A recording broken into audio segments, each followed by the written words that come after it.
Hello everyone. Today we are going to study about exclamatory sentence. जो हमारा topic है spotting errors का ये सब टॉपिक है एक्सक्लेमेटरी सेंटेंस। जो एक्सक्लेमेटरी सेंटेंस है ये जो हमारे आगे आने वाले मोस्ट इंपॉर्टेंट टॉपिक हैं उनका बेस हमारे लिए तैयार कर देगा और हमें एग्जाम के लिए प्रिपेयर कर देगा।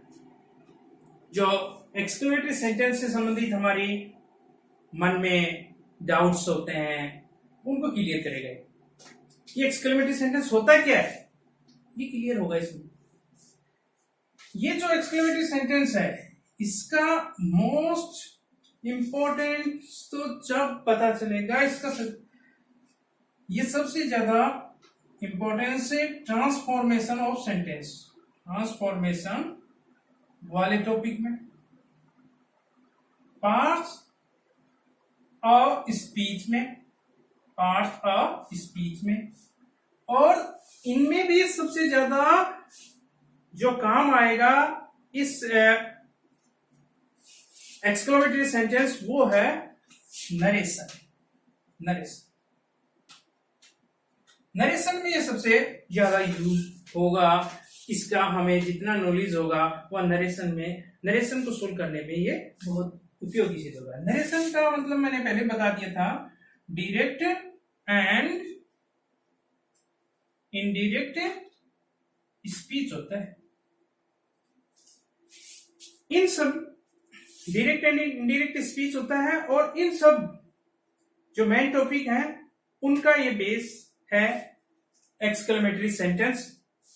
इसका आज हम स्टडी करने जा रहे हैं। इसमें हम देखेंगे कि ये एक्सक्लेमेटरी सेंटेंस कितने प्रकार का हो सकता है, कैसे कैसे इसको व्यक्त किया जा सकता है, इसकी स्ट्रक्चर क्या होगी, और साथ में हम ये भी देखेंगे क्योंकि इसमें एक मार्क काम आता है। एक्सक्लेमेटरी सेंटेंस में एक मार्क काम आता है जिसे एक्सक्लेमेशन कहते हैं, एक्सक्लेमेटरी मार्क बोलते हैं, एक्सक्लेमेशन मार्क। ये एक्सक्लेमेशन मार्क है, ये ऑप्टेटिव सेंटेंस में भी आता है। इसका यूज ऑप्टेटिव सेंटेंस में भी होता है। तो हमें उस कंफ्यूजन को दूर करने के लिए कि ये ऑप्टेटिव सेंटेंस है या एक्सक्लेमेटरी सेंटेंस है, इसके लिए हमें इस एक्सक्लेमेटरी सेंटेंस का स्टडी करनी पड़ रही है। और अब हम इसका स्टडी करने से पहले आपको बता देते हैं कि आगे जो हम इससे अगला स्पॉटिंग एरर्स के बाद में जो मेन टॉपिक ले रहे हैं वो होगा कॉनकॉर्ड। कॉनकॉर्ड को दूसरे शब्दों में कहें subject verb agreement, subject verb agreement. Concord लेंगे, सब्जेक्ट वर्ब एग्रीमेंट। ये जो टॉपिक है ये दी मोस्ट इंपॉर्टेंट टॉपिक है और इंग्लिश ग्रामर का मोस्ट इंपॉर्टेंट टॉपिक है। इसकी स्टडी हम करेंगे नेक्स्ट क्लासेस में। और इसका टॉपिक का जो बेस होगा वो काइंड्स ऑफ सेंटेंसेस हैं, ये उसमें हमें बहुत महत्वपूर्ण योगदान देंगे। तो इसलिए इसकी तैयारी के लिए हमने कुछ बेस तैयार कर लिया है। ये जो मेंस टॉपिक हैं इनके लिए भी तैयार हैं हम। अब मैं आपको कहना चाहूंगा कि जो मोस्ट इंपॉर्टेंट टॉपिक आपके सामने आए उससे पहले आप इस चैनल को सब्सक्राइब कर लें, लाइक करें, और हो सके तो दूसरे साथियों को जो आप उनका भला चाहते हैं, ये चाहते हैं कि वो भी सक्सेस हो, तो उनको भी आप ये शेयर करें। अब हम देखते हैं एक्सक्लेमेटरी सेंटेंस का मीनिंग होता क्या है, ये इसका सेंस क्या है। तो इसकी डेफिनेशन हो सकती है a sentence that expresses a strong feeling is called an exclamatory sentence। कुछ लोग इसको एक्सक्लेमेटरी सेंटेंस भी बोलते हैं, वो भी हो सकता है ठीक हो, लेकिन जो परफेक्ट आईपीए के तहत है इसको एक्सक्लेमेटोरी सेंटेंस बोला जाएगा। एक्सक्लेमेटोरी सेंटेंस, इसका मीनिंग देखिए, ये कह रहा है कि एक ऐसा वाक्य जो एक्सप्रेस करे, व्यक्त करता है स्ट्रॉन्ग फीलिंग, ये मूल है इसके अंदर, कि उसके अंदर स्ट्रॉन्ग फीलिंग्स होनी चाहिए, और उसी सेंटेंस को एक्सक्लेमेटरी सेंटेंस कहा जाएगा। एक्सक्लेमेटरी सेंटेंस होगा जिसमें स्ट्रॉन्ग फीलिंग हो। स्ट्रॉन्ग फीलिंग का मीनिंग क्या हो सकता है? ये वो सडन इमोशंस होती हैं। सडन इमोशंस है। सडन इमोशंस क्या है? इमोशंस का अर्थ होता है भावनाएं। हमारी मनोभावनाएं, सडन अचानक उत्पन्न होने वाली मनोभावनाएं, ऐसी मनोभावनाएं जो मनुष्य में किसी घटना, कोई भी घटना हो रही है जो हमारे सामने अचानक घटित होती है, या कोई कार्य जो हमने अभी देखा है तत्काल, और किसी व्यक्ति की विशेषता को, या किसी वस्तु को, या उसकी विशेषता को जब हम देखते हैं और उसको देखने के तुरंत बाद में उसकी विशेषताओं से हम आश्चर्यचकित हो जाते हैं, या हमारे अंदर उनके प्रति कोई भाव उत्पन्न होता है, उन फीलिंग्स को, सडन इमोशंस को व्यक्त करने के लिए एक्सक्लेमेटरी सेंटेंस का यूज किया जाता है। जो भी हमारे मन में भाव उत्पन्न होते हैं, नई घटना को, नए कार्य को, किसी व्यक्ति या वस्तु की विशेषता को देखकर जो अचानक हमारे अंदर मन में भाव उत्पन्न होते हैं, वो सभी भावों को, सभी फीलिंग को हम एक्सक्लेमेटरी सेंटेंस से व्यक्त करते हैं। ये अब हम आगे देखते हैं कि किस प्रकार से व्यक्त किया जा सकता है और इसमें कौन कौन से भाव आएंगे। जो भी सडन इमोशंस हैं वो सब आएंगे वैसे तो। जैसे इसका पहला मान सकते हैं हम इंटरजेक्शन वर्ड का यूज करके, और उसके बाद में एक्सक्लेमेटरी साइन, इसका यूज करके हम एक्सक्लेमेटरी साइन सेंटेंस बना सकते हैं। इंटरजेक्शन वर्ड को यूज करके हम जो फीलिंग है वो व्यक्त होंगी, जैसे जॉय, हैप्पीनेस, इसको हैप्पीनेस भी बोलते हैं, happiness, delight, sorrow, grief, regret,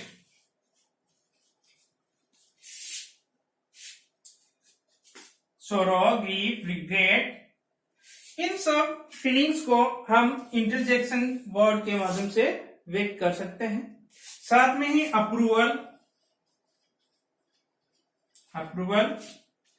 जिसे प्रेज भी कह सकते हैं हम। इन सब जो ये फीलिंग्स थे, इन सब फीलिंग्स को हम इंटरजेक्शन वर्ड्स हैं उनके माध्यम से व्यक्त कर सकते हैं, जिनके एग्जांपल लेंगे।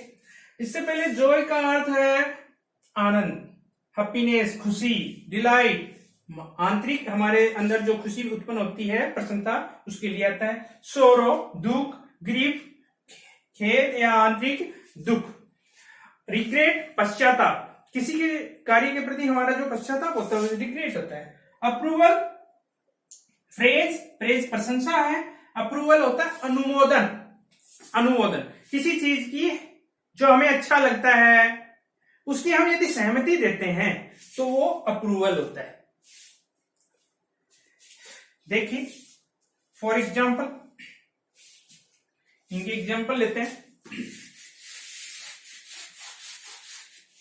उनसे ये जो फीलिंग्स हैं जो कि हम इंटरजेक्शन वर्ड से एक्सप्रेस करेंगे वो क्लियर होंगी। फॉर एग्जाम्पल,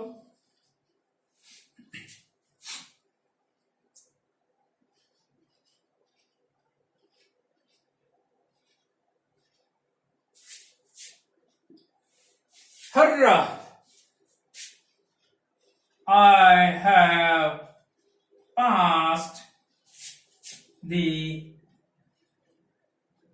examination, एग्जामिनेशन, इसको एग्जामिनेशन बोलेंगे और इसके बाद है फुल स्टॉप। इसको एग्जामिनेशन बोलते हैं, सही इसका फोनेटिक्स प्रोनाउंसिएशन है एग्जामिनेशन। और इसका है hurrah, hurrah, hurrah, I have passed the examination. जब इसने इस सेंस इसमें क्या कहा है, मैं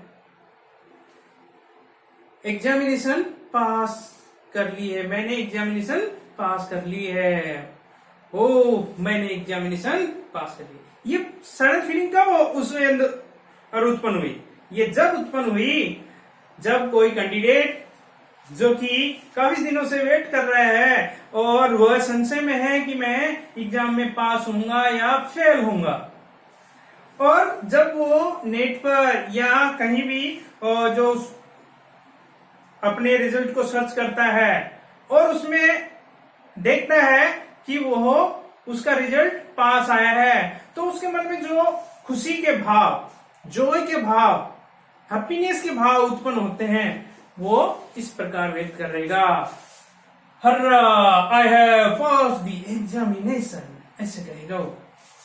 और अब आप देखिए ये इंटरजेक्शन वर्ड है और इसके बाद में एक्सक्लेमेटरी मार्क है, और जो इंसिडेंट है जिसके कारण इसके अंदर खुशी उत्पन्न हुई उसके बाद में फुल स्टॉप। एक एग्जांपल और लीजिए, hurrah my old friend has come, full stop. इस सेंटेंस में एक्सक्लेमेटरी सेंटेंस है, कैसे पता चला ये, इससे पहले तो ये पता चला कि इसके अंदर हर्रा इंटरजेक्शन वर्ड आ रहा है और उसके बाद में एक्सक्लेमेटरी मार्क है, और फिर कोई इंसिडेंट को व्यक्त कर रहा है आगे, और वो इंसिडेंट उसके अंदर डिलाइट उत्पन्न कर रही है, खुशी उत्पन्न कर रही है। वो इंसिडेंट क्या है कि मेरा पुराना मित्र आ गया है जिससे मेरे को मिलकर बड़ी खुशी हो रही है। सुदामा से मिलके श्री कृष्ण भगवान जैसे खुशी व्यक्त कर रहे थे, वैसे ही कोई मित्र है जो अपने पुराने मित्र को देखकर खुशी व्यक्त कर रहा है। तो यहाँ खुशी व्यक्त करते हैं जिस सेंटेंस से, तो वो हो गया एक्सक्लेमेटरी सेंटेंस। लेकिन ये क्या है, सडन फीलिंग्स है, क्योंकि उसने तुरंत अपने फ्रेंड को देखा और देखते ही जो भाव उसको उत्पन्न हुए उसने इन शब्दों में कहा, और ये जो शब्द हैं वो एक्सक्लेमेटरी सेंटेंस है। कुछ एग्जांपल और लेते हैं। अलाश, his house is on fire, full stop. alas, interjection word, alas interjection word है। his house is on fire, ये एक इंसिडेंट है, घटना है, कार्य है, कोई घटना हो रही है, उसको देखकर किसी ने अपने मनोभाव व्यक्त किए हैं। वो कह रहा है अरे उसके घर में आग लग गई, उसको सोरो है, दुख है, रिग्रेट है। तो ऐसे सेंटेंस एक्सक्लेमेटरी सेंटेंस होते हैं जिसमें दुख की, खुशी की, डिलाइट की, अप्रूवल की, इनकी रिग्रेट की, पश्चाताप की भावना हुए तो रिग्रेट, पश्चाताप, तो वो सेंटेंस कौन से होंगे? एक्सक्लेमेटरी सेंटेंस होंगे। और उनकी स्ट्रक्चर में क्या होगा? शुरुआत में इंटरजेक्शन वर्ड आ रहा है। एक एग्जांपल और लेते हैं।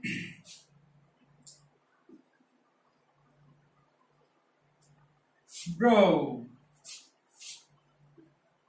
he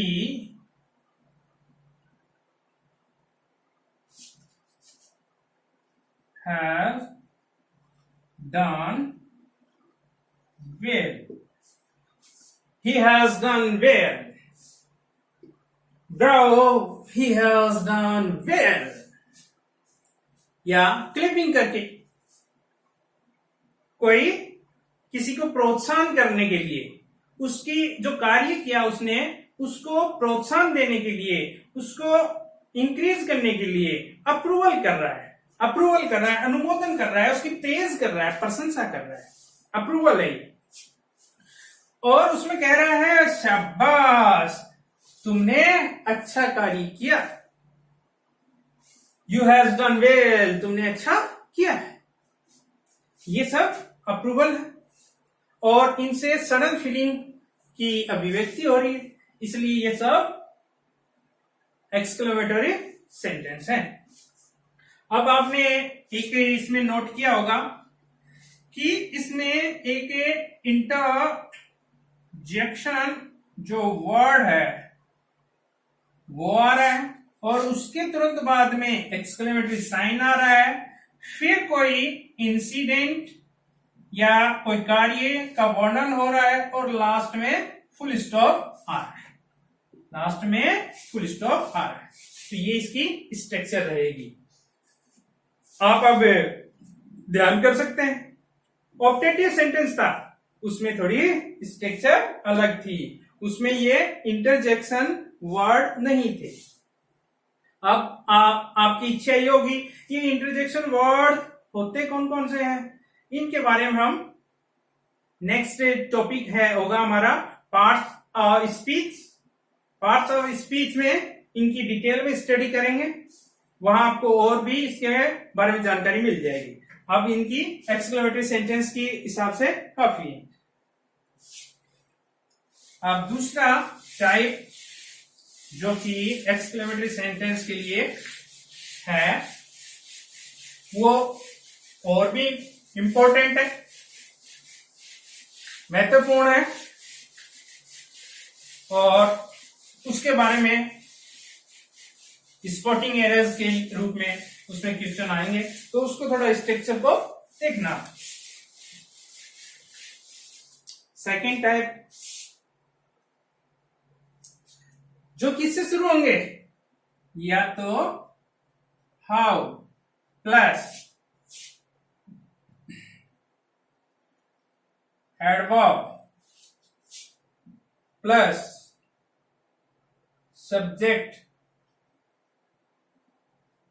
प्लस वर्ब आएगी, लास्ट में एक्सक्लेमेशन मार्क आएगा।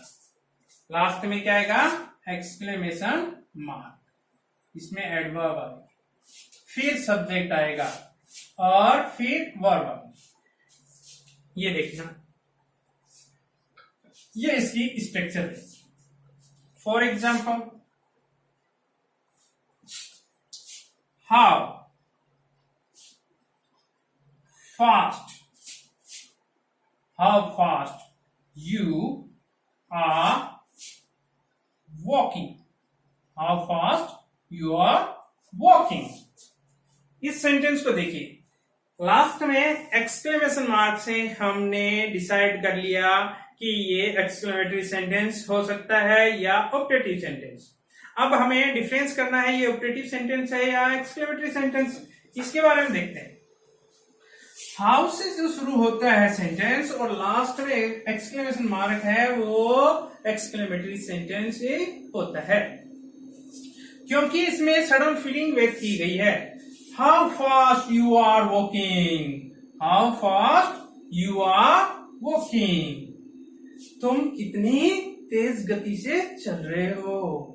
How fast you are walking, तुम कितनी तेज गति से भ्रमण कर रहे हो।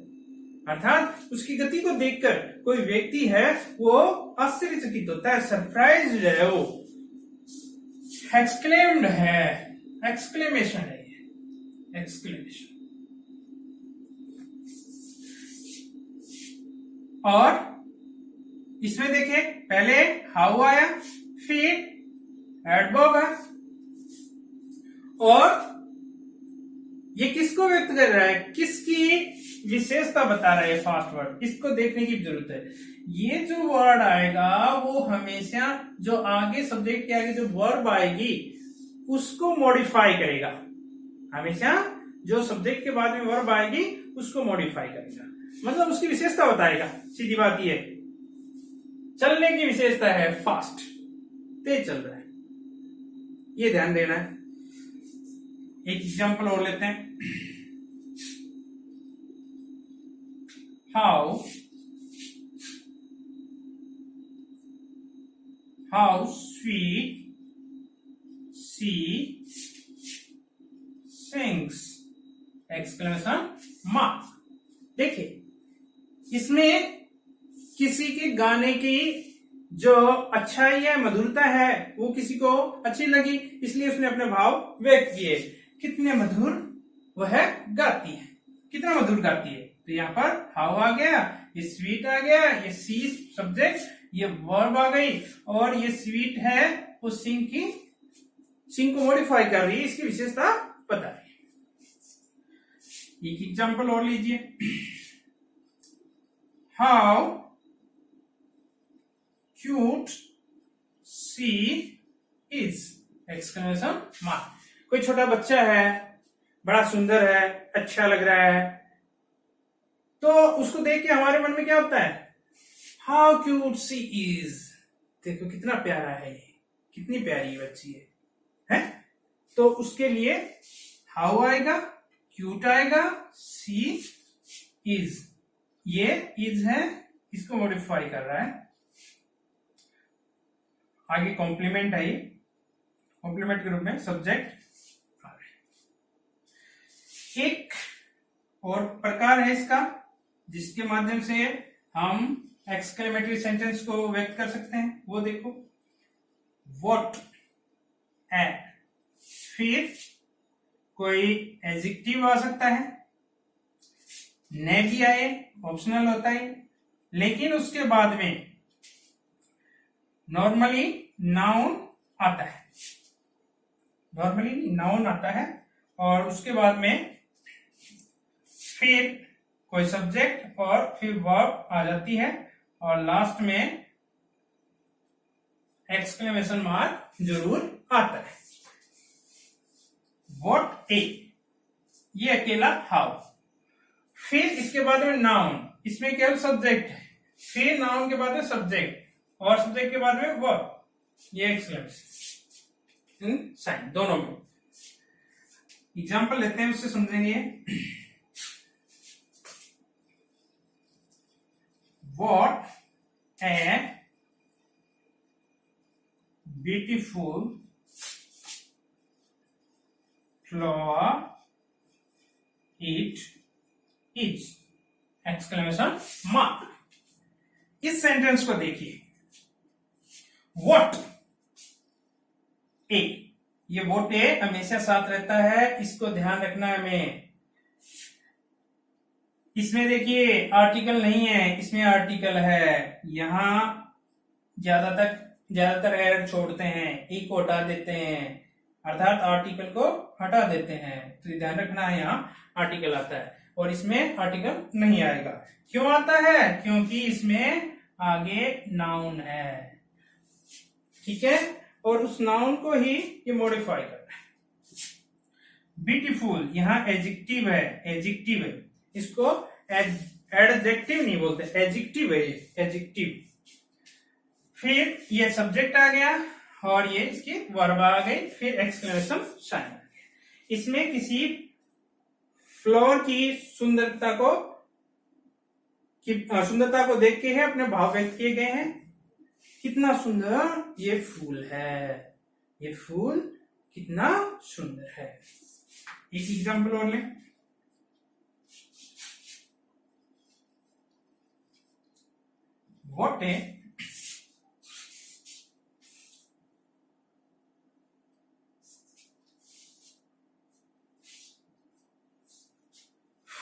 What a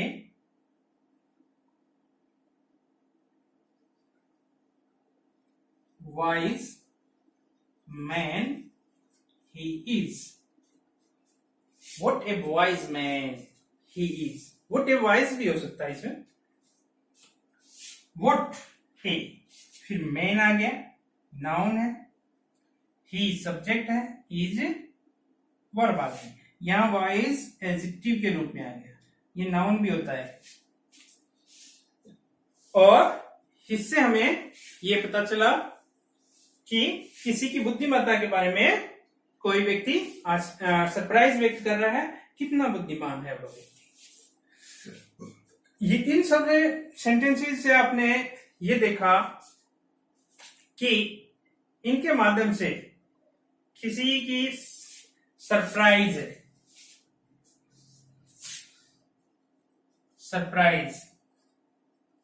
एक्सक्लेमेशन, आश्चर्य की भावना, सरप्राइज की भावना को व्यक्त किया जा रहा है दोनों से। तो ये 3 प्रकार से हम एक्सक्लेमेटरी सेंटेंस हैं, इनको नॉर्मली व्यक्त कर सकते हैं।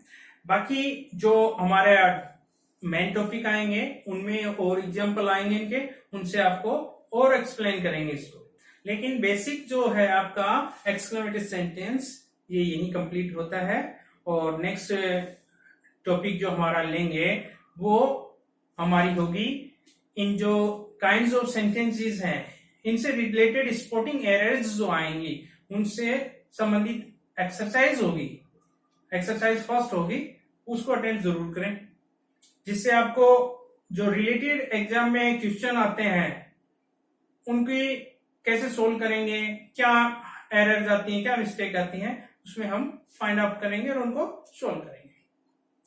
और आपको केवल हल करना है, निकालना है। उससे पहले आप इन जो हमने काइंड्स ऑफ सेंटेंसेस पढ़े सभी को, चाहे वो असर्टिव सेंटेंस हो, चाहे इंट्रोगेटिव सेंटेंस हो, चाहे इंपरेटिव सेंटेंस हो या ऑब्जेक्टिव सेंटेंस हो और एक्सक्लेमेटरी सेंटेंस हो, इन सबको एक बार स्टडी कर लेना और उसको अपने जो साथी हैं, फ्रेंड्स हैं जो तैयारी कर रहे हैं उनको भी शेयर करना। और फिर उनको जो हम एक्सरसाइज दे रहे हैं, नेक्स्ट कर रहे हैं, उसमें वो भी शामिल हो सकते हैं। इसलिए उनको भी इस चैनल को सब्सक्राइब करने के लिए और शेयर करने के लिए कहा जाए। इसी के साथ थैंक्स।